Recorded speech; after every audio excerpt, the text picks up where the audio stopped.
What's up, guys? Back with you today for another video. Today we're going to be taking a look at a DIY IFAK, or individual first aid kit, that I put together. This was actually the first one that I ever did. Kind of assembled myself, picked out all the components, and just really kind of a generic bag, and filled it all up with things that I have experience with as a first responder and EMT. And just other things that have been recommended to me by some of my friends that are still on the pre-hospital side, paramedics.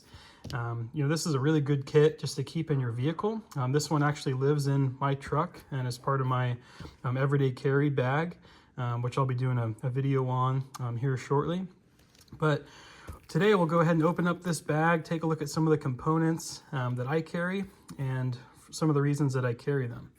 So starting out here on the outside, I chose a bright red colored bag just in case I need to tell someone, hey, run to my truck, in the back of the headrest, Velcroed, grab the red bag. And it's very easy to see and identify with the first aid patch on there as well.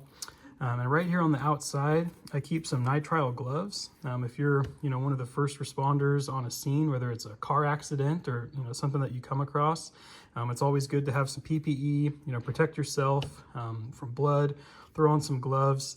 Also here on the outside, I keep some trauma shears in case you need to, quickly expose a wound, cut off, clothing or anything like that. So with that, let's go ahead and flip this around. We'll open it up and take a look at what's inside.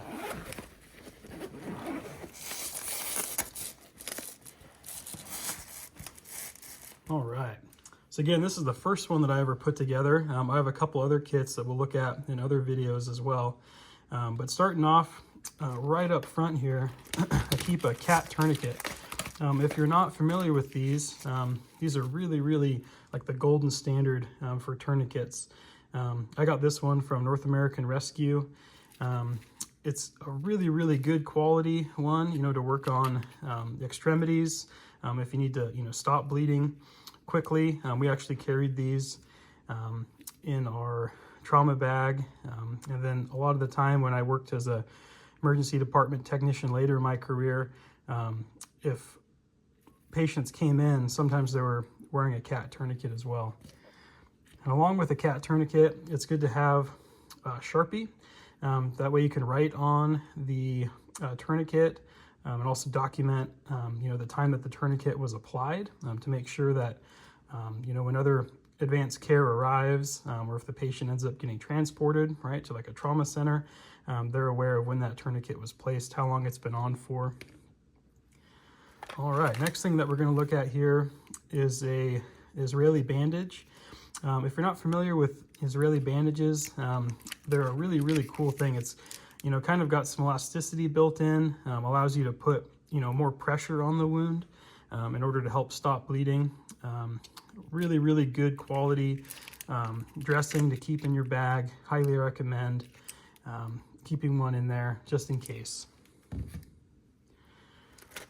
All right, and this one here, also from North American Rescue, is a compressed gauze material.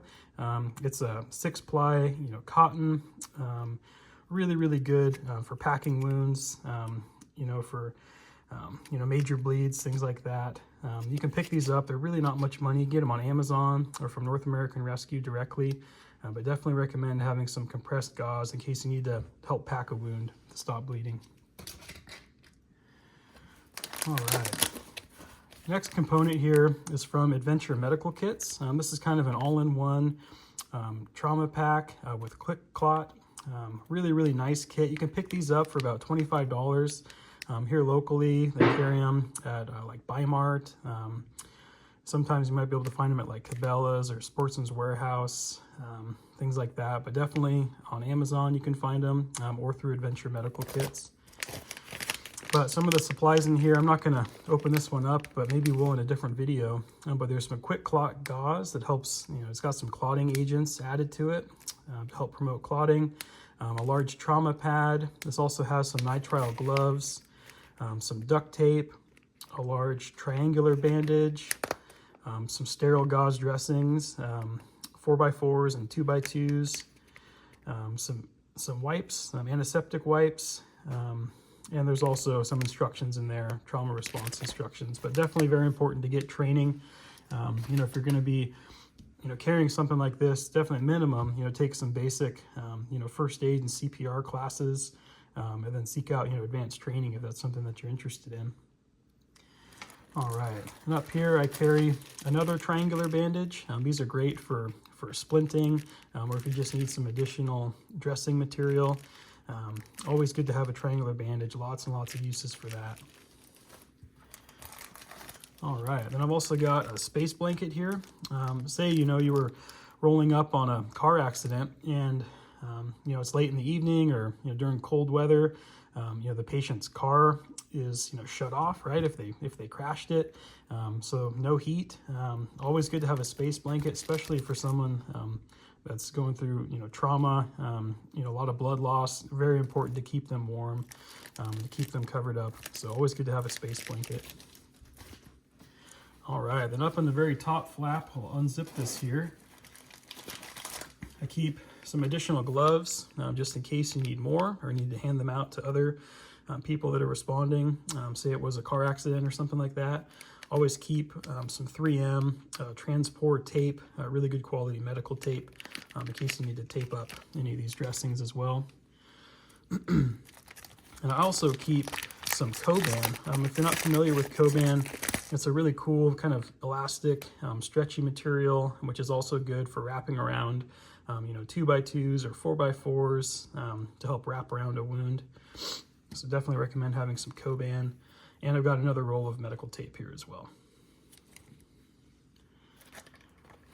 All right, moving on here. I also keep, you know, some 4x4 pads in here, as well as a large abdominal pad, ABD pad. This one's a little bit bigger, 5 inches by 9 inches, whereas the 4x4 is, right, 4 inches by 4 inches. All right, next up, I keep NPA, nasal airway. This is a size 28, pretty common size. If you're gonna pick one size, I recommend putting a size 28 in your kit, but also make sure if you have an NPA that you got a little bit of lubricating jelly to go with it in order to insert that into the patient's airway. Definitely something that, you know, recommend get training for, you know, not something that you want to just willy-nilly go putting in on people, even as a good Samaritan. All right.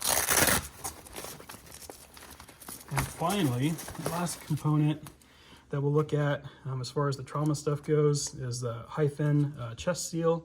This again is kind of the gold standard. You know, if you were dealing with someone with a injury, you know, gunshot injury, right, stabbing, something like that. If they have, you know, any damage to their lungs, very important to have a chest seal on hand. This is something, you know, again, you would want advanced training for. If you don't have that training, it's still good to include in your kit in case, you know, a first responder, a good Samaritan shows up. You know, it's an additional piece of material that they're trained to use that they can place on the patient. All right, and the last little kind of bonus item here that I keep in my kit, you can actually get these free from a lot of like state or maybe even county, you know, health departments. This is some Narcan spray, also known as naloxone, in case you come across a patient that has, you know, overdosed and is no longer breathing, right? So maybe someone overdosed on fentanyl, something like that. You can carry some Narcan. These are also available. I've even seen them in hospitals in like vending machines now and things like that, just to help with a lot of the issues we're seeing for people that have, you know, overdosed on opioids.